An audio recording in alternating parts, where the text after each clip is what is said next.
Start करेंगे भाई। Good evening सभी को।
Good evening everyone, this is Himanshi and I welcome you all on career will app. Hopefully आप सभी बढ़िया होंगे, मस्त होंगे, जबरदस्त होंगे। स्टार्ट करें। कल हम प्याजे कर रहे थे, प्याजे को ही आगे समझेंगे, है ना। बहुत बढ़िया, चलिए शुरू करते हैं और समझते हैं कि प्याजे पे हमने क्या क्या बात की थी। और रोल ऑफ अ टीचर की हमने बात कर ली थी कि एक टीचर का क्या रोल है सुविधादाता का। जैसे एक माली जो है वो सही माहौल देता है पौधे को, ना कि उसको जबरदस्ती खींच करके बड़ा कर देता है। उसी तरह से टीचर को भी क्या करना है, एक सुविधा देनी है, बेसिकली सुविधाएं देनी है, माहौल देना है, जिसको हम कहते हैं कॉन्ड्यूसिव एनवायरनमेंट देना है, जो हमने चाइल्ड सेंटर्ड एजुकेशन में भी बात की थी। कॉन्ड्यूसिव एनवायरनमेंट क्या होता है? कॉन्ड्यूसिव एनवायरनमेंट होता है आपका समृद्ध परिवेश, समृद्ध परिवेश, समृद्ध परिवेश, ठीक। समृद्ध परिवेश यानी ऐसा माहौल जो बच्चे के पोटेंशियल को बाहर निकाल करके लाए, उसको आगे बढ़ाए। प्याजे ये नहीं कहते कि टीचर की जरूरत नहीं है, प्याजे ये कह रहे हैं टीचर क्या दे, चैलेंजिंग सिचुएशंस दे, ऐसा माहौल दे जहां पे अगर जरूरत पड़े, जहां बच्चा है उससे फिर वो आगे आएगा, है ना। अगर डिसिक्विलिब्रियम की स्थिति बार बार आती है, हम कल भी क्वेश्चन कर रहे थे, तो ये एक बात है। दूसरा, यहाँ पे उन्होंने ये नहीं कहा कि दिमाग में भर दो, डायरेक्ट इंस्ट्रक्शन से, एक्सप्लिसिट टीचिंग से दिमाग में भर दो चीजें, ये नहीं कह रहे हैं प्याजे। प्याजे कह रहे हैं कि आप माहौल दीजिए, बच्चा एक्टिव रहेगा, नॉलेज का निर्माण होगा, जिस लेवल पे होगा चैलेंजेस आएंगे फिर बेहतर करेगा। सिंपल बात। ये हम कल चर्चा कर चुके हैं इस पे कि जीन प्याजे believe that knowledge is constructed by the child rather than being passed passively. निष्क्रिय रूप से प्रदान करने की बजाय बच्चा जो है एक्टिवली ज्ञान का सृजन करता है, पर्यावरण से निष्क्रिय रूप से पारित होने के बजाय बच्चे द्वारा निर्मित किया जाता है। ठीक, आगे बढ़ते हैं। नेक्स्ट देखिएगा, 4 फैक्टर्स इन प्याजेज थियरी, यानी प्याजे की थियरी में कुछ 4 फैक्टर्स हैं, जिसपे हमने कल भी चर्चा की थी या नहीं की थी, बताओ एक बार, है ना। तबीयत थोड़ी ढीली है यार, एक्टिव कहां से लगूंगी सोनम, इसीलिए थोड़ा बहुत लेट लतीफ भी चल रहे हैं। फटाफट से बताओ, जल्दी से बताओ यार। ओल्ड वाला पढ़ना चाहो पढ़ लो एनसीएफ, बट नए वाला पढ़ लोगे तो ज्यादा बेहतर रहेगा, एनसीएफ पुराना भी पढ़ लो। ठीक, सोनम क्या सेम बातें कर रहे हो, हैं? देखो एक बार, बात तो हो गई ना अभी। देखिए, तो अगर हम बात करते हैं यहाँ, मंडे तक थोड़ी व्यस्तता है, उसके बाद ठीक हो जाएगा। यूट्यूब पे क्लास होगी मैम आज 9 बजे से। हाँ, कल यूट्यूब पे क्वेश्चन सॉल्व नहीं हो रहे थे क्योंकि अभी थियरी पूरी नहीं हुई, कहाँ से हो जाएंगे। 4 फैक्टर्स इन प्याजेस थियरी, ये हमने किए थे कल या नहीं?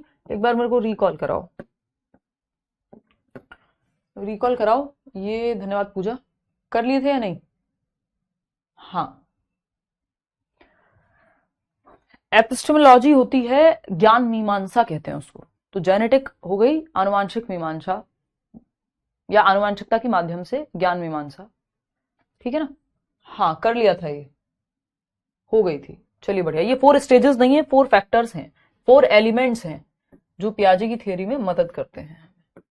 4 एलिमेंट्स हैं, 4 एलिमेंट्स, ठीक है। मैचुरेशन यानी परिपक्वता हेरिडिटी से आती है, समय के साथ अनफोल्ड होते हैं। एक्सपीरियंस यानी बच्चे की एक्टिविटी करना, सोशल एक्सपीरियंस सामाजिक अनुभव, और इक्विलिब्रेशन है संतुलन। बात ठीक है नहीं है? चलिए आगे बढ़ते हैं। अब इक्विलिब्रेशन की जब हम बात कर रहे हैं यहाँ, तो क्या है भाई इक्विलिब्रेशन, देख लेते हैं। इक्विलिब्रेशन यानी संतुलन। हम यहाँ पे थे कि एसिमिलेशन और एकोमोडेशन करेंगे, याद आ गया मुझे। अडेप्टेशन की जब हम बात कर रहे हैं, देखो इक्विलिब्रेशन होता है बैलेंस की स्थिति, यानी संतुलन की स्थिति, जो दिमाग में है आपके और जो आप पढ़ रहे हैं वो दोनों मैच हो जाएं, संतुलन की स्थिति है, ठीक। अडेप्टेशन पे हम बात कर रहे थे, अनुकूलन, कैसे आप सर्दियां आती हैं तो अडेप्ट करते हैं, यानी हम एनवायरमेंट में अडेप्ट करते रहते हैं, अनुकूलित होते रहते हैं। वो अनुकूलन की प्रक्रिया, चेंज की प्रक्रिया होती कैसे है? चेंज की प्रक्रिया होती है 2 प्रक्रियाओं से, 2 प्रोसेसेस से, 2 सब प्रोसेसेस हैं, एसिमिलेशन और एकोमोडेशन। एसिमिलेशन क्या है? आत्मसात करना, और एकोमोडेशन है समायोजन। बात सही है नहीं है? तो एसिमिलेशन यानी आत्मसात करना, ऐड करना चीजों को, एकोमोडेशन है समायोजन। ऑर्गेनाइजेशन पे कल मैंने चर्चा की थी, संगठन के जैसे आप अलमारी में कपड़े लगाते हैं, यानी आपके ब्रेन में जो भी इंफॉर्मेशन है पियाजे को लेके, ईवीएस में कुछ पढ़ रहे हो उसको लेके, है ना, इंग्लिश में पढ़ रहे हो, कुछ हिंदी पेडागोजी पढ़ रहे हो उसको लेके, वो सब आप क्या करते हो? संगठित करते हो अलग अलग अलग, हाँ, टाइप ऑफ फिलोसफी, मतलब फिलोसफी का हिस्सा है, एक टर्म है फिलोसफी में जो यूज होती है, एपिस्टेमोलॉजी, ठीक। तो अगर हम इसके ज्ञान बनता कैसे है ये देखना, वो आपका मैटर नहीं है, उतना कुछ आपसे पूछा नहीं जाएगा उस चीज के अराउंड, बस आपको ये पता होना चाहिए। जेनेटिक एपिस्टेमोलॉजिस्ट हैं पियाजे, फिलोसफर भी रहे हैं पियाजे, उन्होंने साइकोलॉजिस्ट भी हैं, चाइल्ड डेवलपमेंट में कितना काम किया है। तो ऑर्गेनाइज पियाजे बेसिकली गिफ्टेड बच्चे रहे हैं, ये कह सकते हैं हम। ऑर्गेनाइजेशन हम कर चुके हैं कि ब्रेन में जो भी इंफॉर्मेशन है, आप ईवीएस पढ़ रहे हैं, साइंस पढ़ रहे हैं, सब आपके ब्रेन में ऑर्गेनाइज्ड है कि इस चैप्टर के बाद ये आता है, इसके बाद ये आता है, एसिमिलेशन, एकोमोडेशन, अडेप्टेशन के अंदर अब समझ लेते हैं।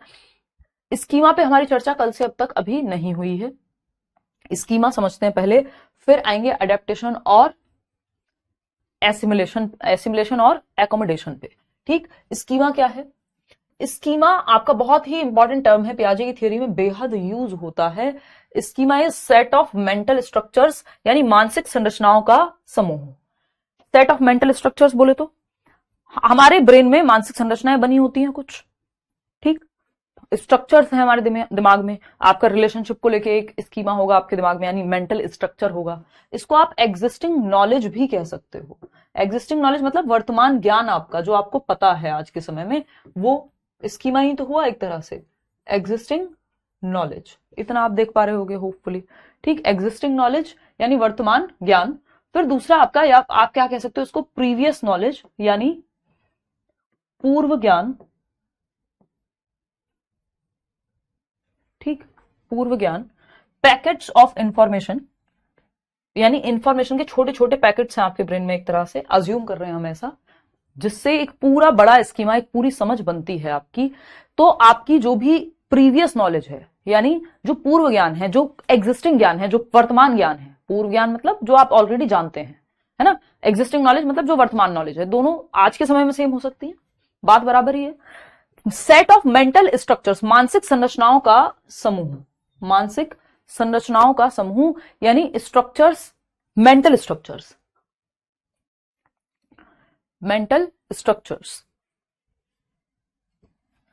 मेंटल स्ट्रक्चर्स की अगर हम बात करें तो हमारी मानसिक संरचनाएं कुछ बनी हुई हैं, और ये जो मेंटल स्ट्रक्चर्स हैं, है ना, ये आपका ब्रेन है मान लीजिए, और इसमें बहुत सारे स्कीमा होंगे, है ना, खाने को लेके, रिश्तों को लेके, चैप्टर्स को लेके, है ना, कोई सेलिब्रिटी किसी को आप फॉलो करते हो, कोई एक अच्छे व्यक्ति हो जिनको आप पढ़ते हो, डॉक्टर एपीजे अब्दुल कलाम, तो ये सब टाटा जी की अभी डेथ हुई तो उनके बारे में आपको पता है, तो उनका भी एक स्कीमा होगा आपके ब्रेन में कहीं, ठीक। तो ब्रेन में आपके क्या है, इंफॉर्मेशन फीडेड होती है जैसे फोन में होती है। तो ये जो ऑर्गेनाइज्ड पैकेट्स ऑफ इंफॉर्मेशन है, ऑर्गेनाइज्ड, क्योंकि ऐसा नहीं है अगर ऑर्गेनाइज नहीं होंगे तो आप मुझे देख के भी पहचान पा रहे हैं, इसका भी आपके दिमाग में एक स्कीमा है ना। मैं बोलूं ठंडा मतलब तो आप कहेंगे कोको कोला, इसका मतलब स्कीमा एडेड है आपके ब्रेन में, ठीक। तो ऑर्गेनाइज्ड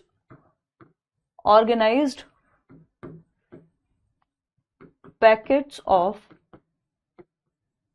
ऑफ इंफॉर्मेशन,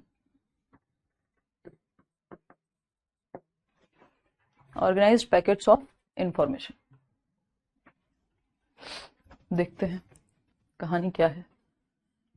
हाँ, तो ऑर्गेनाइज्ड पैकेट्स ऑफ इंफॉर्मेशन बोले तो यानी संगठित ज्ञान की सूचनाएं।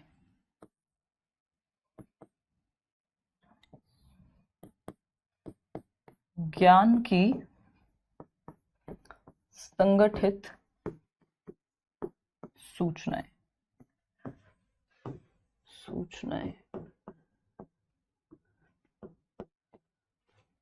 ठीक, स्ट्रक्चर ऑफ नॉलेज प्रॉपर बना हुआ है। ठीक, स्कीमा बेसिकली आपकी इंफॉर्मेशन फीडेड है ब्रेन में, ब्रेन ने कैसे ऑर्गेनाइज करके इकट्ठी करके स्टोर करके इंफॉर्मेशन को ठीक से रखा हुआ है, वो स्कीमा है। ठीक, मेंटल स्ट्रक्चर्स, मानसिक संरचनाएं आपके दिमाग में कैसे बनी हुई है कि भाई इसको पेन कहते हैं, ये एक पेंटिंग है मान लीजिए, तो ये सब स्कीमा है, यानी कहीं एडेड है, और जहां मतलब इनका अलग अलग फोल्डर्स बने हुए हैं, तो आप कह सकते हो फोल्डर है। ठीक है ना शहजीन? एक ओवरऑल स्कीमा होगा, जैसे schema organised structure of knowledge, ज्ञान की संगठित संरचना को स्कीमा कहते हैं, यानी प्रॉपर आपने ऑर्गेनाइज किया हुआ है। सीडीपी में चैप्टर 1 ये है, चैप्टर 2 ये है, फिर ये आता है, पियाजे के अंदर 4 स्टेजेस हैं, है ना, ये अपडेट होता रहता है। और अपडेट कैसे करोगे भाई? आपका फोन में भी अगर सॉफ्टवेयर है मान लीजिए, तो वो भी तो अपडेट होता है। स्कीमा भी आपके ब्रेन का सॉफ्टवेयर ही है जो अपडेट हो रहा है। अपडेट कैसे होता है? 2 प्रक्रियाओं के माध्यम से ये अपडेट होता है। एक है एसिमिलेशन और दूसरा है एकोमोडेशन। यहां से कहानी बनती है एसिमिलेशन और एकोमोडेशन की। ठीक है बात? चलिए समझते हैं। 7 बजे आपकी आज क्लास नहीं है, वो कल एक एक्सेप्शनल कहानी थी कि वो नया टॉपिक था और उस बैच में कराना ही था, तो आपको भी करा दिया। ठीक है ना? कोई बात नहीं, समय लगता है। पूजा, अपने जीवन पे ध्यान दीजिए, कैसे अपने जीवन को बेहतर करें और आगे बढ़ने का प्रयास कीजिए। अटके नहीं रहना है किसी चीज में, जीवन में कहीं भी कभी भी कुछ भी हो सकता है। ठीक, चलिए आते हैं। तो अगर हम बात कर रहे हैं यहां negative words related to Piaget's theory, negative words related to Piaget's theory, पियाजे की थियरी से कुछ नकारात्मक शब्द हैं जो जुड़े हुए हैं। रिवॉर्ड यानी पुरस्कार, मतलब पियाजे इनको बहुत पॉजिटिव नहीं मानते। पियाजे हो, वाइगॉस्की हो, रचनावादी लोग रिवॉर्ड को बहुत अच्छा नहीं मानते हैं।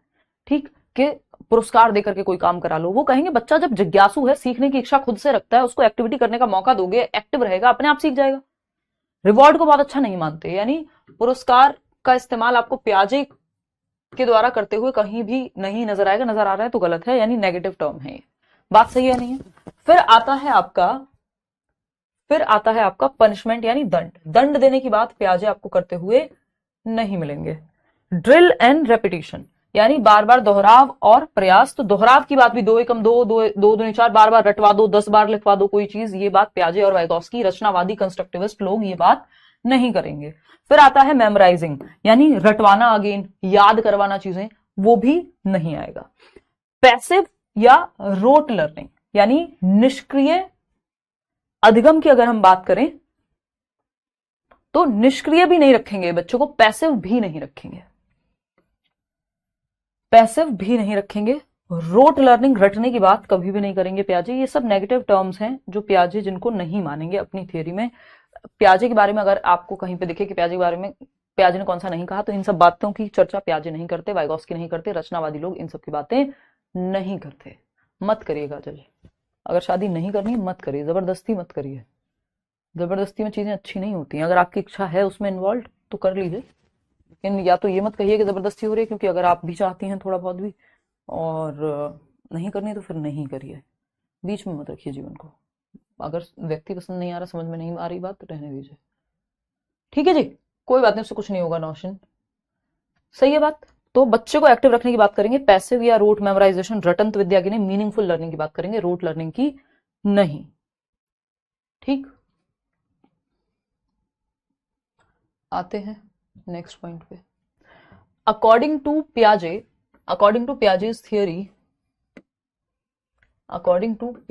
theory, which one out of the following will not influence one's cognitive development? यानी पियाजे के अनुसार निम्नलिखित में से कौन सा जो है वो संज्ञानात्मक विकास को प्रभावित नहीं करेगा? बताइए। पहला है लैंग्वेज, सोशल एक्सपीरियंस, मैचुरेशन या एक्टिविटी। MESE याद रख लीजिए, ये इन एलिमेंट्स की बात हो रही है, इन एलिमेंट्स की। कौन सा एक प्रभावित नहीं करेगा कॉग्निटिव डेवलपमेंट को? फटाफट से बताइए। एनसीएफ 2023 कंप्लीट नहीं हुआ है? अच्छा, तो फिर तो लगवानी पड़ेगी यार आपकी क्लास। आपकी क्लास फिर तो लगेगी। कंप्लीट नहीं हुआ है, नेक्स्ट क्लास कब होगी? अभी होगी शाम को ही। फिर तो 7 बजे वाली क्लास में आपका भी बैच जो है मर्ज कराना ही होगा, कंबाइंड ही होगी वो क्लास भी। फिर वेट मैं बोल देती हूँ, नहीं तो फिर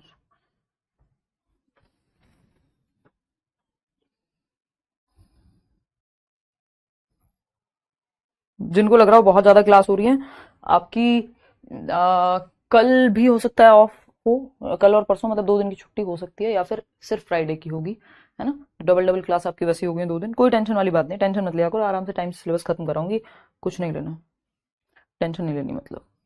चलो देखते हैं।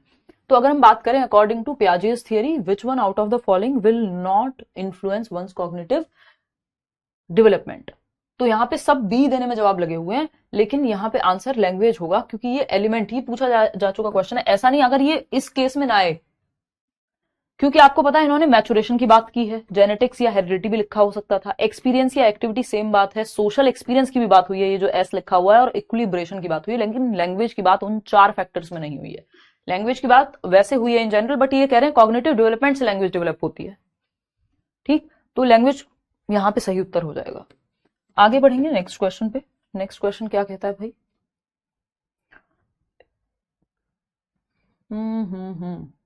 हाँ, एक बार इसको बताओ, फिर हम आगे बढ़ेंगे। ये आया हुआ क्वेश्चन 2023 में ऑनलाइन पेपर हुआ था उसका, तो एक बार पढ़ के बताओ।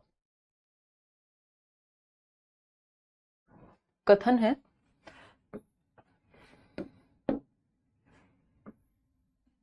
A major criticism of Jean Piaget's theory is the consideration that children are active beings।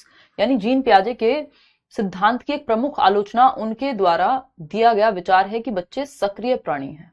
यानी बच्चे क्या हैं? एक्टिव बीइंग्स हैं। ये पियाजे कहते हैं या नहीं कहते हैं? बिल्कुल कहते हैं, ये बात एकदम ट्रू है।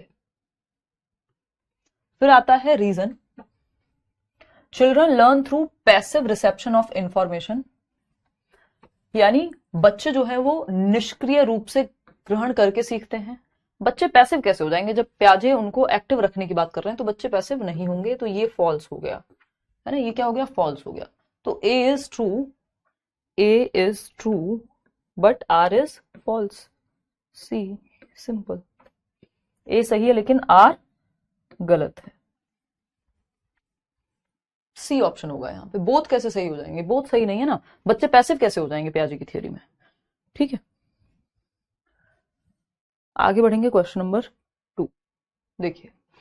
क्वेश्चन नंबर 2 की जब हम बात करते हैं, ये क्या कहता है भाई?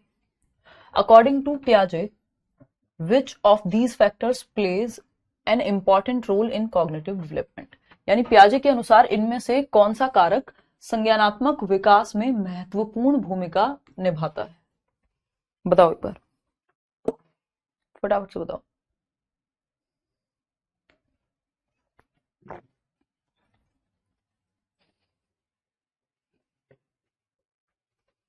अकॉर्डिंग टू पियाजे, which of these factors plays an important role in cognitive development? यानी निम्नलिखित में से कौन सा कारक संज्ञानात्मक विकास में महत्वपूर्ण भूमिका निभाता है? Activity, conditioning, language, reinforcement. देखो अभी बताया था, रीइंफोर्समेंट भी क्या एक तरह का गुड, वेरी गुड, शाबाश, है ना, पुरस्कार के आसपास की ही बात है, सेम नहीं है बट है। तो जहां रीइंफोर्समेंट, कंडीशनिंग लिखा हुआ है, ये सब एकदम नेगेटिव बातें हैं। पियाजे की थ्योरी इन बातों को नहीं मानती। कंडीशनिंग हुआ, पनिशमेंट हुआ, रिवॉर्ड हुआ, रीइंफोर्समेंट हुआ, इनके बारे में बात नहीं करती है पियाजे की थ्योरी। ठीक, फिर आता है आपका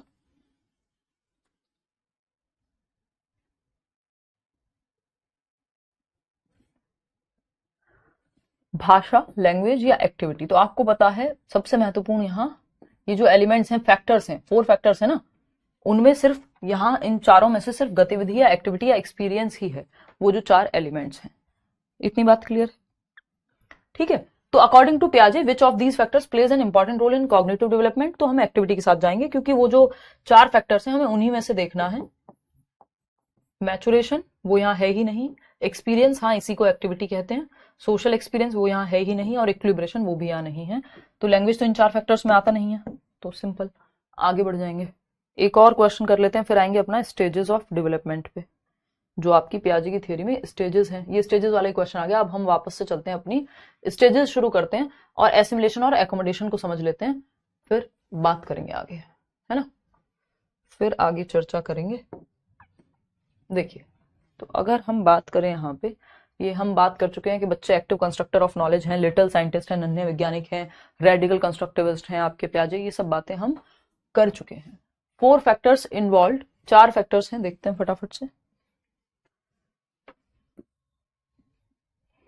4 फैक्टर्स इन्वॉल्व, कौन से 4 फैक्टर्स हैं ये भी हम कर चुके हैं।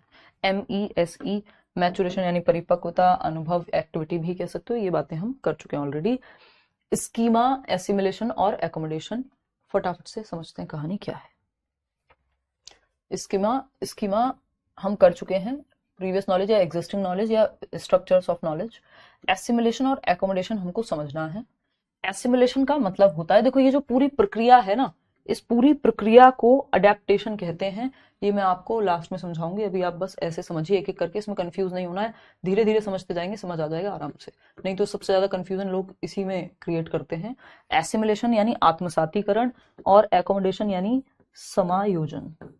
समायोजन, बात सही है नहीं है? समायोजन, ठीक है,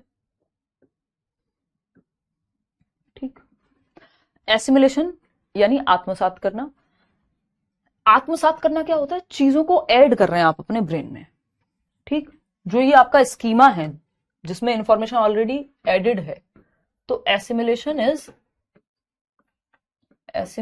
इज यानी आत्मसातीकरण क्या है भाई? एसिमिलेशन और एकोमोडेशन से आप अपने स्कीमा को अपडेट करेंगे। तो आत्मसात करने की जब आप बात कर रहे हैं, आत्मसात करने की जब आप बात कर रहे हैं, तो ये आत्मसातीकरण का मतलब है एसिमिलेशन इज एडिंग या फिर फिटिंग न्यू इंफॉर्मेशन, न्यू हो या सिर्फ इंफॉर्मेशन भी लिख सकते हो, information into your existing schemes, into your existing schemes, ठीक। यानी एसिमिलेशन का मतलब है, आत्मसातीकरण का मतलब है आप सूचनाओं को वर्तमान स्कीमा में ऐड कर रहे हैं, ठीक।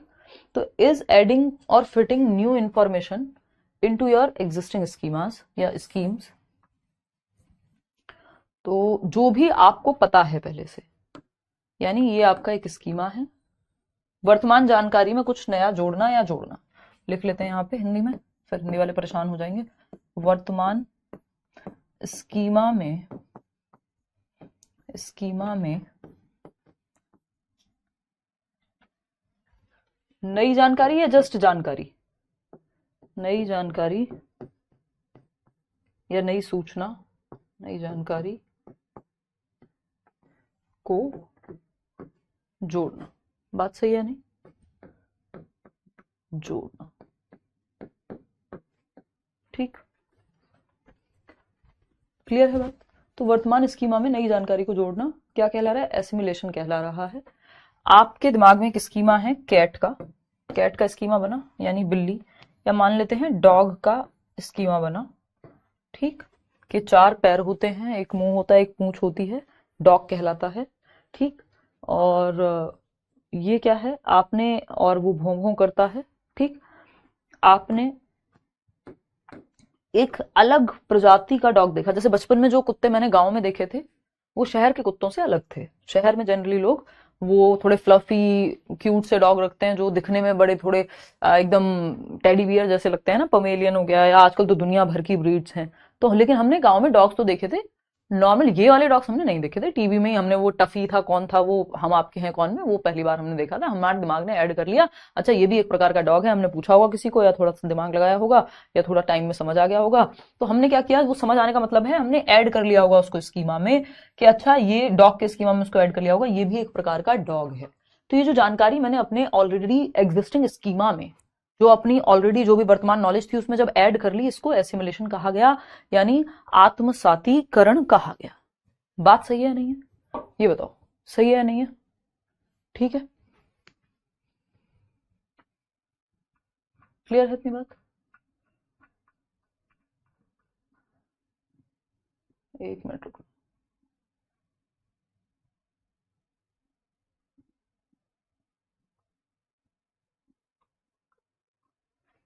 हाँ, वोडाफोन वोडाफोन वाला कुत्ता देखा था हमने, बिल्कुल सही बात है। ठीक, बिल्कुल। एनसीएफ एक डॉक्यूमेंट है भाई जो करिकुलम का फ्रेमवर्क देता है कि ऐसा ऐसा सिलेबस बनाओ आप, पेडागोजी का एक टॉपिक है। First time live. ठीक है नरेंद्र, इतनी बात क्लियर आ रही है, समझ में आ रही है यहाँ तक की बात? इधर उधर की बातें मत करो, नोट्स दे दो, फलाना कर दो, सब चल तो रहा है, प्रोसेस में है, एक चैप्टर के बाद दूसरा डल रहा है, क्यों टेंशन ले रहे हो? अभी आपको सिंपल इतनी बात समझनी है कि ये मिस हो जाएगा, फिर पेपर में गलत करके आओगे, तो कम से कम मेरा नाम मत खराब करो इस चीज में, कम से कम, है ना? कि मैं चाहती हूं कि आप अच्छे से एक बार पढ़ लिया आपने तो दिमाग में सेट हो जाए, अच्छे से नंबर आए, जो कि आते भी हैं सारे लर्नर्स के। ठीक, तो एसिमुलेशन क्या है? मैं खुद इतना स्लो चल रही हूँ इसीलिए, क्योंकि मुझे पता है यहाँ दिमाग से 1 मिनट को लगेगा और फिर निकलेगी इंफॉर्मेशन। एसिमुलेशन क्या है? आत्मसात करना, चीजों को जोड़ना अपने स्कीमा में। इज एडिंग और fitting new information into your existing schemes, जो वर्तमान जानकारी है, वर्तमान स्कीमा है, उसमें कुछ नया ऐड करना।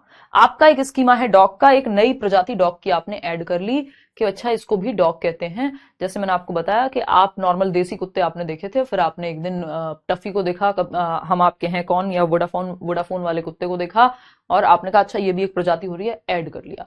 आपको पता था पैन जो है वो ऐसे होते हैं जिनका एक कैप होता है ना, ये पेन होता है। फिर आपने एक दिन ये देखा, अच्छा इसे टिक टैक वाला भी पेन आता है। फिर आपने ये देखा अच्छा ये तो, या एप्पल पेंसिल भी कोई चीज होती है, वो भी आपने ऐड कर लिया अपने स्कीमा में। तो आप जब अपने वर्तमान स्कीमा में कुछ ऐड करते हो, वो क्या कहलाता है? एसिमुलेशन कहलाता है। इतनी बात के लिए, हाँ पग डॉग था वोडाफोन वाला। तो आपने मान लीजिए दाल और चावल पता था एक बच्ची को, सीता नाम की, और सीता जब दाल चावल मिक्स करके खाना सीख रही है ना, उसने दाल चावल मिक्स किया और खा रही है, तो वो एसिमुलेशन का उदाहरण है। ठीक, अब इसके बाद आता है एकोमोडेशन, जहां से सारी कंफ्यूजन शुरू होती है। नेक्स्ट टॉपिक, जो इसका नेक्स्ट पार्ट है या नेक्स्ट टॉपिक है, नेक्स्ट टर्म है, वो है एकोमोडेशन। एकोमोडेशन बोले तो समायोजन, समायोजन, समायोजन। क्या है भाई समायोजन? देखना एक बार। समायोजन होता है, एकोमोडेशन बोले तो, कोई कह रहा है मुझे 1 मंथ पहले डॉग ने काट लिया, ये मेरी इचिंग नहीं जा रही है। अच्छा कल्पना, इंजेक्शंस लगवाओ, मैं भी दिखाऊंगी यार डॉक्टर को, संडे वनडे को टाइम मिला तो। देखो एकोमोडेशन यानी समायोजन, ये क्या है? एकोमोडेट करने का मतलब है कि आपने परिवर्तन किया है, एडजस्ट किया है किसी चीज को अपने स्कीमा में, मॉडिफाई किया है प्रीवियस स्कीमा को, क्योंकि नई जानकारी ऐड नहीं हो पा रही एज इट इज, उसको फिर चेंज करना पड़ेगा स्कीमा को, है ना? मैनिपुलेट किया है स्कीमा को, चेंज करना पड़ा आपको पुराना स्कीमा, क्योंकि नई जानकारी जो आई वो एज इट इज ऐड नहीं हो पा रही। मतलब जब आपने एक हॉर्स को देखा, कल भी हमने किया था ना इस तरह का एक क्वेश्चन। अब ये हॉर्स जो है, जैसे ही ये 4 पैर हैं, इसके भी, डॉग के भी 4 पैर हैं, ठीक, लेकिन जो डॉग भौंकता है और हॉर्स ने क्या किया, हो सकता है कोई छोटा हो, आपको लगा कि ये भी शायद कुत्ता ही है, इसके भी 4 पैर हैं, एक पूंछ है, लेकिन जैसे ही डॉग ने हिनहिनाना शुरू किया तो आपका ब्रेन में एक डिसइक्विलिब्रियम क्रिएट हुआ कि अच्छा यार ये तो डॉग नहीं है। अब आपको किसी ने बताया बेटा ये डॉग से अलग है, इसको हॉर्स कहते हैं, है ना? तो या कैट को देखा मान लीजिए, तो आप कहेंगे इसके भी 4 पैर हैं, एक पूंछ है। गाय को देखा, भैंस को देखा, कंफ्यूज हो सकते हो कि इसके भी 4 पैर हैं, एक पूंछ है। ठीक, तो आपको अब करेक्ट करना पड़ेगा कि अच्छा आपको किसने बताया ये डॉग नहीं है, ये हॉर्स है, और ये डॉग से अलग होता है। यानी अब आप अपने पुराने स्कीमा को चेंज करोगे कि अच्छा ये अलग है, या फिर एक नया स्कीमा बनाओगे हॉर्स का, अगर नहीं है पहले से एडिट तो जब आप इंफॉर्मेशन की वजह से एडजस्ट करते हो, इंफॉर्मेशन की वजह से मॉडिफाई करते हो, मैनिपुलेट करते हो, चेंज करते हो अपने स्कीमा को, वो एकोमोडेशन कहलाता है। बात सही है नहीं है? हाँ ऑफकोर्स ये दोनों अलग अलग प्रक्रियाएं हैं। पुराने स्कीमा को या तो चेंज कर रहे हैं, नया बना रहे हैं, या मॉडिफाई कर रहे हैं उसको, क्योंकि पुरानी जो नई इंफॉर्मेशन आ रही है उसको एज इट इज ऐड नहीं कर सकते एग्जिस्टिंग नॉलेज में, एग्जिस्टिंग स्कीमा में, परिवर्तन करना पड़ेगा स्कीमा में या इंफॉर्मेशन को चेंज करने के लिए। ठीक, तो जब आप कह रहे हैं कि डॉग का जो स्कीमा था वो पहले से था लेकिन हॉर्स का नहीं था, अब हॉर्स के लिए एक अलग स्कीमा बनाओगे, उससे पहले क्या हुआ होगा, इम्बैलेंस आया होगा। भाई पहले क्या था, आपको पता था डॉग होता है, आपने दुनिया में देखा डॉग, डॉग है, दिमाग में संतुलन है, बराबर की इक्वेशन है, जो दिमाग में है जो बाहर की दुनिया में है वो दोनों क्या है, बैलेंस में है। यानी डॉग, डॉग आपने देखा, आपके दिमाग में भी डॉग है, बाहर भी आपने एक डॉग को देखा और पहचान लिया, ये दोनों संतुलन में है, ये दोनों क्या है, संतुलन में है, यानी बैलेंस में है, बैलेंस में है।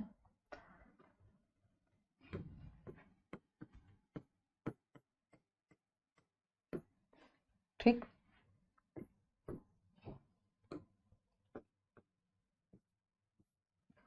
ये दोनों बैलेंस में है, जो बाहर है और जो दिमाग में है।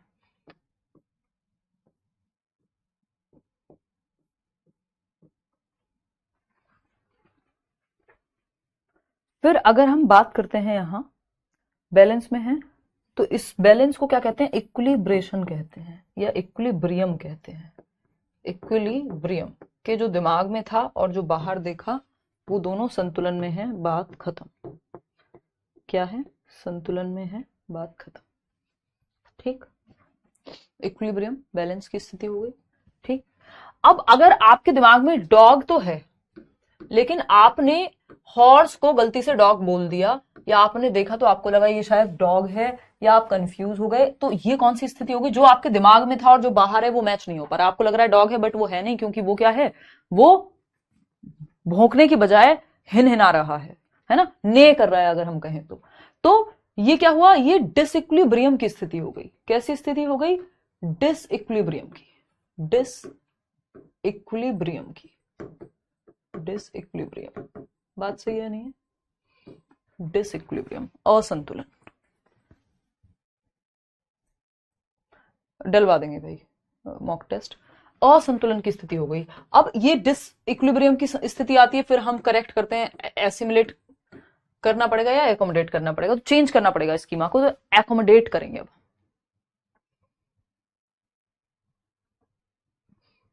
अच्छा भारती, ठीक है मैं ट्राई करती हूँ भाई ये भी। ठीक, तो ये क्या है, ये हुआ एकोमोडेशन, क्योंकि डिसइक्विलिब्रियम हो गया, असंतुलन की स्थिति हो गई, जो दिमाग में था जो बाहर है दुनिया में वो बैलेंस में नहीं है। ठीक, तो ये हुई एक कहानी। जैसे आपके दिमाग में एक इंफॉर्मेशन फीडेड है कि बर्ड की, बच्चे ने बर्ड सीख लिया, उड़ती है आसमान में, एक दिन हेलीकॉप्टर को देखा उड़ते हुए, एक दिन बर्ड को देखा उड़ते हुए, देखा अच्छा ये दूसरे टाइप की बर्ड है, ऐड कर लिया, एसिमुलेट करा हुआ है, एसिमुलेट कर लिया और एक नई बर्ड को भी ऐड कर लिया। अब उसने हेलीकॉप्टर को अगली बार जब देखा उसको लगा ये भी बर्ड है एक तरह की, उसने उसको बर्ड कहा, किसी ने कहा बेटा ये बर्ड नहीं होती, अब उसका दिमाग डिसइक्विलिब्रियम में है, संतुलन की स्थिति नहीं है, अब असंतुलन की स्थिति, कि यार मैंने जो दिमाग में सोचा है और जो ये है ये दोनों मैच नहीं हो रहे, डिसइक्विलिब्रियम हो गया, असंतुलन की स्थिति पैदा हो गई। अब उसको करेक्ट करना पड़ेगा पुराने स्कीमा को, यानी एकोमोडेट करना पड़ेगा, एकोमोडेट करना पड़ेगा यानी समायोजन करना पड़ेगा, एडजस्ट करना पड़ेगा, मैनिपुलेट करना पड़ेगा, मॉडिफाई करना पड़ेगा प्रीवियस स्कीमा को, या एक नया स्कीमा बनाना पड़ेगा अगर हेलीकॉप्टर के बारे में नहीं पता है तो ये सारी ही प्रक्रियाएं एकोमोडेशन में आएंगी। जस्ट ऐड कर लिया होता तो क्या होता, एसिमुलेशन होता। इतनी बात क्लियर है। चलिए एक क्वेश्चन भी करेंगे फिर। तो अभी हमने एक सिचुएशन यहां पे ये समझी, अब इसको देख करके समझते हैं। एसिमुलेशन यानी आत्मसात करना, एकोमोडेशन यानी समायोजन करना। देखो एसिमुलेशन यानी आपके ब्रेन में कुछ एडिड है, आपने कुछ नया ऐड कर लिया एग्जिस्टिंग स्कीमा में। अब जब आप ये चीज देख रहे हैं बाहर कि आपने पेन को ऐड किया दिमाग में, या कैट का स्कीमा है आपके दिमाग में, कैट को देखा बाहर की दुनिया में, तो इक्विलिब्रियम में है आप। क्यों? क्योंकि एसिमुलेटेड है, कैट का स्कीमा दिमाग में फीडेड है ये इंफॉर्मेशन, और आपने बाहर कैट देखा, बैलेंस में है। ठीक है ना, क्लियर है। फिर हम आते हैं नेक्स्ट सिचुएशन में। नई सिचुएशन आई, कोई नई अवस्था आई जो ब्रेन को चैलेंज करेगी बच्चे के। नई सिचुएशन आई। अब नई सिचुएशन में बच्चे ने देखा हॉर्स या डॉग को, अब वो कंफ्यूज है। अब वो कंफ्यूज है मतलब जो उसके दिमाग, उसने इसको कैट कह दिया, अब कोई कह रहा है कैट नहीं है ये हॉर्स है, ये तो अलग तरह की आवाज निकालता है।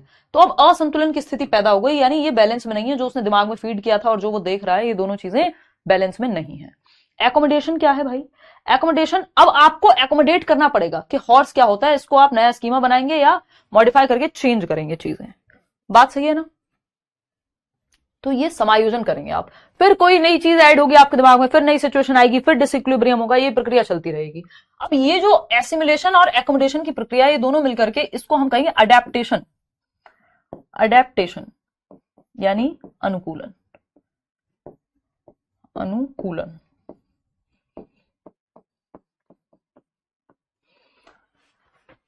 अनुकूलन, राइट, सही है। हाँ, बगले को अगर कौवा कहा था, ये एसिमिलेशन है एकोमोडेशन? भाई अगर उसने जब तक कौवा कहा देख करके तो वो एसिमिलेशन है, लेकिन आपने जब कहा होगा बेटा ये कौवा नहीं बगला होता है, तो डिसइक्विलिब्रियम हुआ होगा और उसको एकोमोडेट करना पड़ा होगा, इसको चेंज करने के लिए। समझ पा रहे हो बात को? ठीक है जौहर अली, तो ये पूरी प्रक्रिया एसिमिलेशन और एकोमोडेशन की जिसके द्वारा स्कीमा अपडेट होता है, अडेप्टेशन कहलाती है, अनुकूलन कहलाती है। बात सही है या नहीं? चलिए अब कुछ स्टेजेस हैं, कुछ क्या 4 ही स्टेजेस हैं प्याजे की, वो भी देख लेते हैं। अभी तो हो जाएगा बेटर शहजाद स्कोर जो है, अभी तो हमारे भी टॉपिक्स जैसे रहते हैं कुछ। देखिए, तो अगर हम बात कर रहे हैं यहाँ पे 4 स्टेजेस हैं प्याजे की, 4 चरणों से होकर के संज्ञानात्मक विकास या कॉग्निटिव डेवलपमेंट होता है। 4 stages of cognitive development. Cognitive development, ठीक। 4 stages of cognitive development, SPCF, ठीक।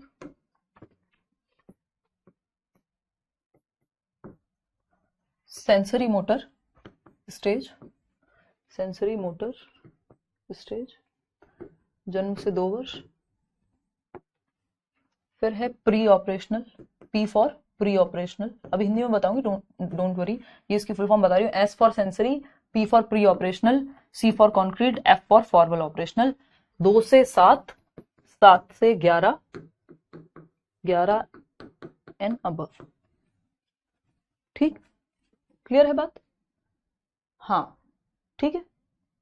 चलिए पहली स्टेज से शुरू करते हैं। जैसे जैसे स्टेज बढ़ती जाएगी, ये स्टेजेस इनवेरिएबल हैं, यानी बदलती नहीं है, यूनिवर्सल हैं, पूरी दुनिया में सेम रहती हैं, है ना। ऐसा नहीं अमेरिका के बच्चे के लिए प्याजे की सेंसरी मोटर स्टेज कुछ और हो जाएगी, इंडिया के बच्चे के लिए कुछ और हो जाएगी, ऐसा नहीं है, ठीक, सही है। चलिए देखते हैं। सेंसरी मोटर स्टेज जन्म से 2 वर्ष, सिंपल।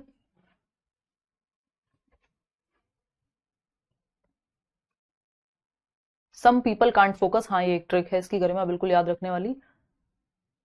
जब भी नई स्थिति आएगी तो असंतुलन होगा, अगर दिमाग में पहले से फीडेड नहीं है और कुछ नया पढ़ रहे हो मान लो और समझ में नहीं आ रहा, डिसइक्विलिब्रियम की स्थिति है, फिर उसका समायोजन करोगे एकोमोडेट करके, नया स्कीमा, नया एक टॉपिक समझोगे उससे, या पुराने में चेंज करके उसको समझोगे, अगर गड़बड़ हो रखी होगी तो, और टॉपिक क्लियर हो जाएगा तो फिर से इक्विलिब्रियम हो जाएगा, एकोमोडेशन करना पड़ेगा उसके लिए, ठीक है ना।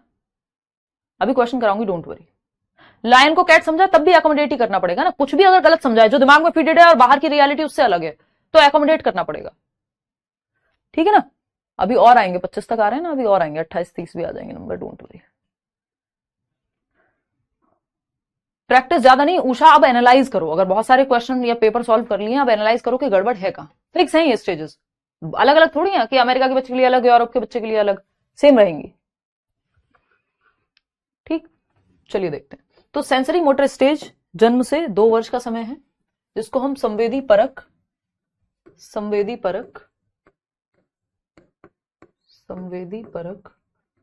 अवस्था कहते हैं, ठीक। डॉक्टर से करेंगे कंसल्ट यार, मंडे वनडे को करेंगे, अभी तो मैं व्यस्त हूं 2 दिन, मंडे नहीं संडे करूंगी, ठीक। संवेदी परक या इंद्रिय गामक, ये 2 शब्दों से मिलकर बना है। सेंसरी मतलब इंद्रिय, इंद्रियां होती है ना 5 हमारी, इंद्रिय गामक कह सकते हो आप इसको, इंद्रिय गामक अवस्था, इंद्रिय गामक अवस्था, ठीक। Sensory plus motor activities, sensory motor पहली अवस्था है ना, सेंसरी तो सेंसेस प्लस मोटर एक्टिविटीज, ठीक, यानी ज्ञानेंद्रियां प्लस इंद्रिय गामक। गामक मतलब फिजिकल एक्टिविटी, सेंसेस मतलब 5 सेंसेस हैं आपके, देखना, छूना, महसूस करना, है ना, seeing, touch, hearing, touch, feel, ये सब क्या है, सॉरी टच फील तो एक में आ गया, टेस्ट। तो ये जो 5 सेंसेस हैं हमारे, जो हम बचपन से पढ़ते आ रहे हैं, इनकी इनके द्वारा बच्चा अपनी समझ बनाने की कोशिश करता है, प्लस इन 5 सेंसेस के साथ एक्टिविटी करके। अब उसने देखा कोई चीज रखी, उसको टच करके देखेगा, है ना, चल के देखेगा, पहुंच के जाएगा, कोई टेबल पे कुछ रखा हुआ है उधर। तो वो इसमें एक क्वेश्चन और भी आता है कि वो कौन सी अवस्था है जहां बच्चा अपनी आंखों से, अपने कानों से, अपने हाथों से सोचता है, मतलब वो दुनिया की समझ बना रहा है अपने सेंसेस से। तो मैं इसमें एक लाइन भी कहती हूं कि senses are teachers in this stage, senses are teachers in this stage, यानी जो सेंसेस हैं आपके, वो आपके शिक्षक का काम करते हैं इस अवस्था में। मतलब जैसे शिक्षक आपको सिखाते हैं, वैसे ही सेंसेस आपको सिखाते हैं। सेंसेस और मोटर एक्टिविटीज, चलना फिरना, एक्सप्लोर करना, ये मिलकर के आपको सिखाते हैं जन्म से 2 वर्ष में। तो बच्चा सेंसेस के माध्यम से सीखता है, और यही वो स्टेज है जहां बच्चा सोचता है। ये जो क्वेश्चन आता है कि कैसे थिंक करता है बच्चा, अपने सोचता है हैंड्स से, आईज से,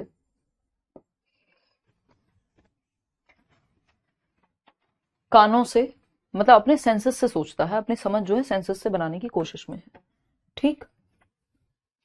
रिफ्लेक्स एक्शंस इस स्टेज में होते हैं। रिफ्लेक्स एक्शंस क्या होते हैं? ऑटोमेटेड एक्शंस हैं आपके, पलकों का झपकना, दिल का धड़कना, है ना, और तो ऐसे कई सारे होते हैं रिफ्लेक्स एक्शंस, जो धीरे धीरे इस उम्र में फिर आते आते खत्म होने लगते हैं। कुछ चीजें नेचुरली होने लगती हैं, जैसे कुछ रिफ्लेक्सेस होते हैं कि बच्चों को आप अगर ऐसे टच करो तो वो ऐसे करता है, वो सब कुछ कुछ खत्म हो जाते हैं और कुछ रह जाते हैं। तो सेंसेस क्या है? टीचर्स हैं यहाँ पे। गोल डायरेक्टेड बिहेवियर एक इंपॉर्टेंट पार्ट है, यहाँ पे आ जाता है, और ये रहता है बाकी स्टेजेस में, ऐसा नहीं है कि गायब हो जाएगा बाद में भी रहेगा। जिसको हम कहते हैं गोल डायरेक्टेड बिहेवियर का मतलब है, गोल का मतलब है दिशा, है ना, सॉरी, गोल का मतलब होता है लक्ष्य। तो हम कह देते हैं इसको लक्ष्य निर्धारित, लक्ष्य निर्देशित, लक्ष्य निर्देशित, लक्ष्य निर्देशित व्यवहार, लक्ष्य निर्देशित व्यवहार।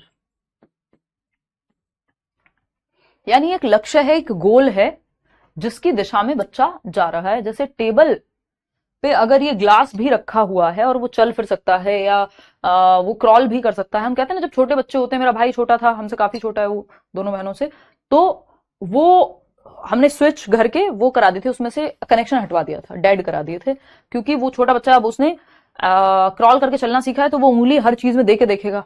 वो तो एक्सपेरिमेंट कर रहा है ना, सेंसेस प्लस मोटर एक्टिविटीज से। तो अब वो फिंगर अगर देगा और वो करंट ऑन होगा तो मामला खत्म। तो ये क्या है? ये वो उसकी गोल डायरेक्टेड बिहेवियर है जन्म से 2 वर्ष के बीच में। जैसे ही उसने खड़े होकर चलना सीखा, या जो भी वो कर सकता है, कोई भी चीज मिलेगी मुंह में लेकर के देखेगा, उसके लिए गोल डायरेक्टेड बिहेवियर क्या है? जो मान लीजिए टेबल पे ग्लास भी रखा हुआ है पानी का, तो उस तरफ बढ़ता हुआ जाएगा और पकड़ेगा उस ग्लास को। उसके लिए वो गोल है और दिशा है उसकी तरफ बढ़ना। बात सही है या नहीं है? ठीक है ना। ऑब्जेक्ट परमानेंस, तो ये गोल डायरेक्टेड बिहेवियर यहीं पे आ जाता है, यानी दिशा निर्देशित व्यवहार या लक्ष्य निर्देशित व्यवहार यहीं पे आ जाता है।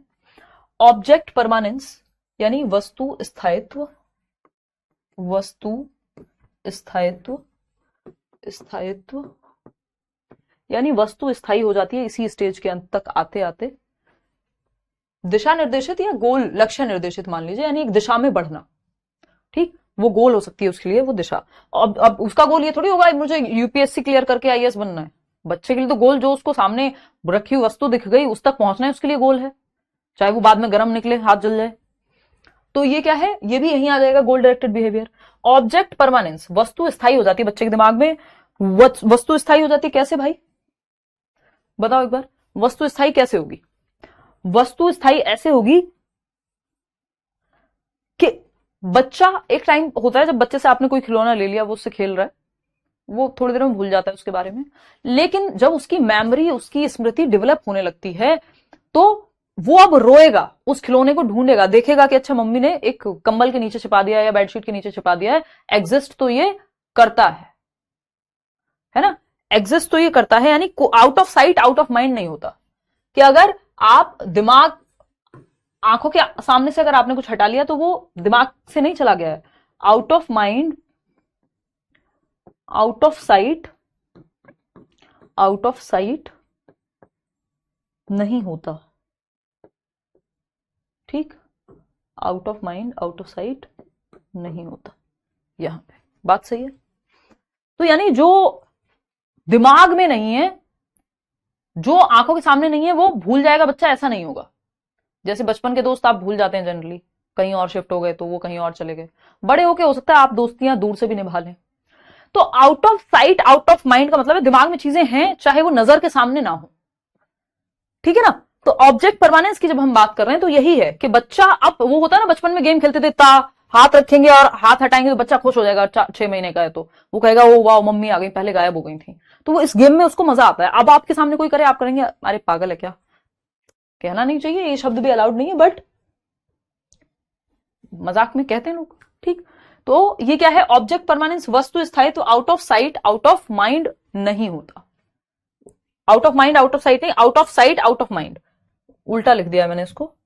तो जो नजर के सामने नहीं है वो दिमाग से नहीं निकलेगा, ऐसा नहीं होगा। Out of sight out of mind नहीं होगा, ठीक है। बात सही है नहीं, ये बताओ।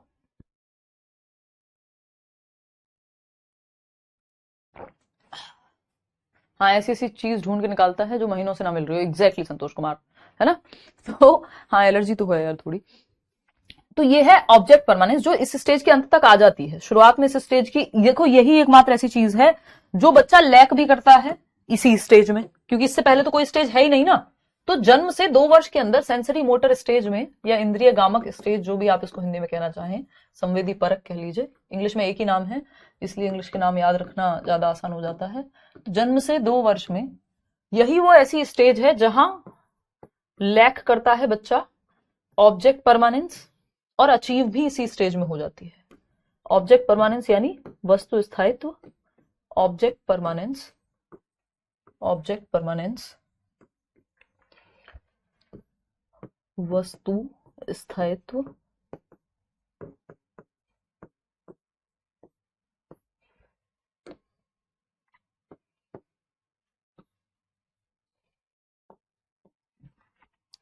इसी स्टेज में लैक भी करता है बच्चा, और इसी स्टेज में अचीव भी हो जाती है। उपलब्धि भी इसी स्टेज में है कि वस्तु स्थायी हो गई दिमाग में, और शुरुआत में लैक करेगा कि पहले तो उसके सामने कुछ भी रखा है ले जाओ, उसको याद भी नहीं रहेगा। अब उसका खिलौना अगर आपने लेकर के छिपा दिया वो ढूंढ लेगा, ये नहीं कहेगा कि सामने नहीं है तो दुनिया में ही नहीं है, नजर के सामने नहीं है बट दुनिया में तो है। तो इसी स्टेज की शुरुआत में कमी होती है वस्तु स्थायित्व की, और इसी स्टेज के अंत तक आते आते अचीव कर लेता है। बात सही है नहीं है। अब एक चीज आती है डेफर्ड इमिटेशन। डेफर्ड इमिटेशन, इसको और समझ लेते हैं, फिर कल की क्लास में समझेंगे। कल मेरी कोशिश तो पूरी है कि लूं ही class. Deferred imitation, deferred imitation क्या कहता है भाई? डेफर्ड इमिटेशन विलंबित अनुकरण कहते हैं इसको, विलंबित अनुकरण, विलंबित अनुकरण क्या है भाई ये विलंबित अनुकरण? विलंबित अनुकरण क्या है? मैम आप काफी अच्छा पढ़ाती हैं और मुझे अच्छे समझ में भी आता है, बहुत बढ़िया अनुश्रुति। देखिए ध्यान अगर वहां रखेंगे तो समझ आएगा भी बिल्कुल। बाकी डेफर्ड इमिटेशन यानी, देखो इमिटेशन होती है नकल, रिपीट करना चीजों को, बच्चे ने जो देखा वही रिपीट किया, ये इमिटेशन है।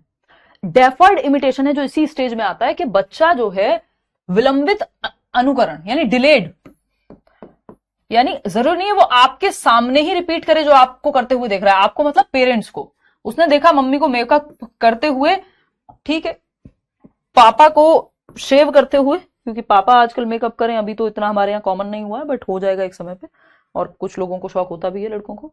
तो अगर हम देखें यहाँ पे शेव करते हुए पिताजी को, अब ठीक है उसने देख लिया, एक दिन पापा आए और वो उनका सारा सामान लेके अपने आप शेव करने में लगा हुआ है। एक दिन आप अचानक गए घर पे, या किसी और दिन उसका मन किया, उठाया मेकअप, जो काजल है वो होठों पे लगाया और जो लिपस्टिक है वो आंखों पे लगाई, और भूत बन के बैठा हुआ है और आप डर गए। ये क्या है, डेफर्ड इमिटेशन है, कि उसको याद रह गया। अब आप उसके सामने जो करेंगे वो रिपीट करेगा, लेकिन थोड़ा रुक के भी कर सकता है, जरूरी नहीं है तुरंत करे। इसलिए डेफर्ड कह रहे हैं, विलंबित कह रहे हैं, डिलेड कह रहे हैं, तुरंत नकल नहीं कर रहा है। चांदनी कुछ टाइम रुक के कर सकता है, तो उसको बाद में याद रहता है, वो दिमाग में रिटेंशन हो गया है, धारण कर लिया उसके ब्रेन ने। नहीं, किसी के लिए भी शादी करना कोई ऐसा कंपल्शन नहीं होना चाहिए ट्विंकल, है ना। जरूरी नहीं, जरूरी तो ठीक है, कंपेनियनशिप सबको अच्छी लगती है भाई, कोई हो जीवन में, लेकिन कौन हो फिर वो भी आपको देखना चाहिए। तो कोई ये इलीगल नहीं है कि शादी नहीं कर रहे हैं तो आप कोई इलीगल काम कर रहे हैं। अकेले रहना मुश्किल होता है जीवन में, लेकिन फिर अकेले का मतलब क्या है वो सबके लिए अलग हो जाएगा। दोस्त भी होते हैं, बाकी लोग भी होते हैं, तो वो it depends person to person. मतलब मेरी नजर में जब आपको कोई सही पार्टनर मिले तब शादी करनी चाहिए, बट सबके पास ये फ्रीडम नहीं है। तो वो आपको देखना है कि आप अपने जीवन में कैसे फ्रीडम को एक्वायर करेंगे, या कितने आप स्ट्रांग हैं। जबरदस्ती नहीं करनी चाहिए, करने के लिए नहीं करनी चाहिए। हाँ मैम, मैं आज भी नकल करता हूँ गर्लफ्रेंड की। हाँ, वो आपका इमिटेशन एक अलग प्रकार का है। तो मम्मी रेडी हो रही है तो वो किसी और दिन रेडी होकर दिखा रहे हैं, तो वो डिलेड इमिटेशन, अब उसके ब्रेन में इंफॉर्मेशन रह जाती है। ठीक, अब इसके बाद आएगी आपकी सेकंड स्टेज, जिसको हम प्री ऑपरेशनल स्टेज कहते हैं। इसमें काफी बातें हैं जानने की। अब मुख्य मुख्य बातें थी जो हमने यहाँ पे एक बार फिर से रिवाइज कर लेते हैं, ठीक है ना। फिर मैं आपके 2-4 क्वेश्चन ले लूंगी, फिर हम आगे बढ़ेंगे। नहीं ऐसा नहीं है कोमल शुक्ला। हाँ देखिए, सेंसरी मोटर स्टेज यानी संवेदी परक या संवेदी गामक अवस्था में रिफ्लेक्स एक्शंस होते हैं, ऑटोमेटेड कुछ एक्शंस होते हैं। Senses are teachers. बच्चा, यही वो स्टेज है जहां बच्चा अपनी आंखों से, अपने हाथों से, अपने कानों से सोचता है, क्योंकि सेंसेस क्या है, टीचर्स अपने सेंसेस से और मोटर एक्टिविटीज से दुनिया की समझ बनाता है। गोल डायरेक्टेड बिहेवियर यहाँ पे आता है, यानी दिशा निर्देशित व्यवहार। एक दिशा में कार्य करना शुरू करेगा, उसको बॉटल दिखी उसकी तरफ बढ़ना शुरू करेगा, ऑब्जेक्ट परमानेंट हो जाएगा, out of sight out of mind नहीं होता। इसी अवस्था में ऑब्जेक्ट परमानेंस की, लैक ऑफ ऑब्जेक्ट परमानेंस होता है, और इसी में फिर लास्ट में जाकर के अचीवमेंट हो जाता है। डेफर्ड इमिटेशन क्या है, विभेदी इसको कह रहे हैं हम विलंबित अनुकरण। तो ये भी कि कुछ टाइम बाद रुक करके वो क्या कर पाएगा, इमिटेट कर पाएगा, नकल कर पाएगा चीजों की। ठीक है, सही है नहीं, क्लियर है बात। चलिए, कोई और बात हो तो आप बता सकते हैं, पूछ सकते हैं। मैम मार्क्स नहीं आ रहे हैं, कुछ बताएं, कितना पढ़ा है, जितना करा है उतना पढ़ा है, नहीं जो आपको नोट्स मिले हैं वो रिवाइज किए हैं, पढ़े हैं, नहीं पढ़े हैं, उसके बाद फिर क्वेश्चंस लगाओ, है ना। मैं क्वेश्चंस बीच बीच में कराती भी हूँ। एक क्लास, हाँ 7 बजे आज होगी भाई क्लास एक। और आपका मैं एक आध क्वेश्चन करा भी देती हूँ कल, वैसे ये कंप्लीट करा के मैं कराऊंगी कुछ क्वेश्चंस। हम्म हम्म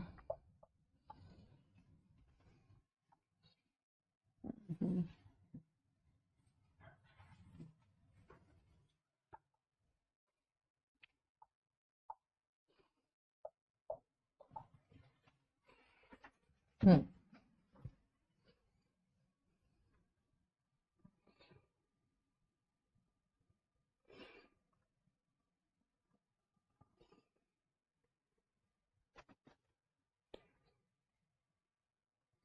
हाँ एक बार, बट ये भी आप अभी तभी कर पाओगे जब बाकी स्टेजेस हो जाएंगी। छोड़ दो इसको अभी, कोई बात नहीं, और कंफ्यूजन हो जाएगी।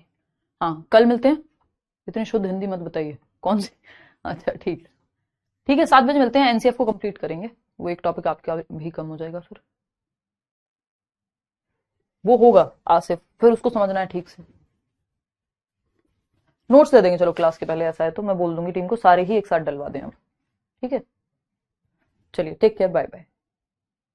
देखिए पियाजे का क्रिटिसिज्म ये होता है जनरली कि इन्होंने बायोलॉजी को, हेरिडिटी को तो महत्वपूर्ण माना है, लेकिन उतना महत्वपूर्ण इन्होंने सोशल एनवायरनमेंट को उतना नहीं माना जितना हेरिडिटी को माना है। ठीक, चलिए टेक केयर, बाय बाय, धन्यवाद। कल मिलते हैं, मतलब कल क्या, अभी 7 बजे भी मिलेंगे, है ना। बाय।